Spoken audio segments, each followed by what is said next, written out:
और आज हम पढ़ते हैं देव का तीसरा पद, जिसमें सावन की ऋतु का वर्णन किया गया है और उसमें जो श्री कृष्ण नायिका को मिलने के लिए कह के जाते हैं, तो जब वह उसका सपना टूटता है तो वह देखती है कि न तो घन है न घनश्याम है। तो इसके बारे में हम पढ़ेंगे। आइए पढ़ते हैं।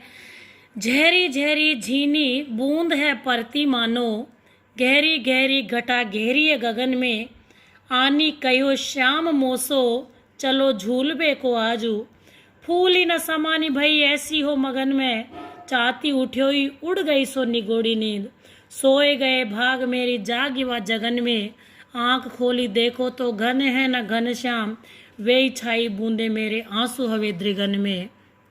आइए हम इसकी व्याख्या पढ़ते हैं। नंबर 3 की सप्रसंग व्याख्या। प्रस्तुत पद्यांश हमारी पाठ्य पुस्तक में संकलित देव छंदों से लिया गया है।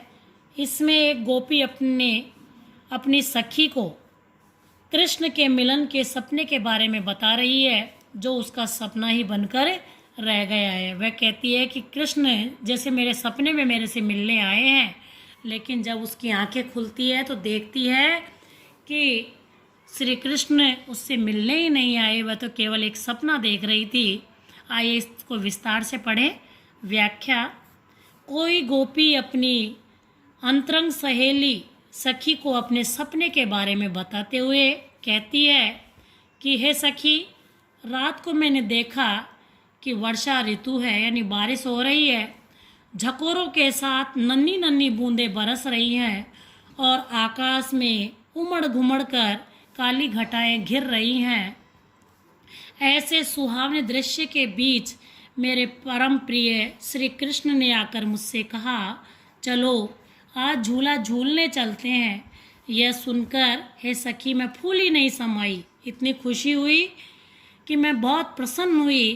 कृष्ण का ये प्रस्ताव सुनकर मैं भाव विभोर हो गई। मैं उनकी साथ चलने को उठी थी कि मेरी जो अभागी निगोड़ी नींद है वह खुल गई। उस समय जागने से तो जैसे मेरे भाग्य को ही उस नींद ने सुला दिया हो। मैं अभागी बन गई।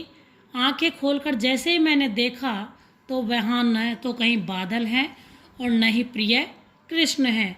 सपने में झड़ती बूंदें ही अब मेरे नेत्रों से आंसू बनकर गिर रही थी। मैं अपने दुर्भाग्य पर हे सखी आंसू बहा रही थी। विशेष भाषा भावानुकूल, सरस, शब्दावली युक्त तथा प्रभावपूर्ण है। भावनात्मक शैली में कवि ने हृदय को लेने वाला शब्द चित्र अंकित किया गया है।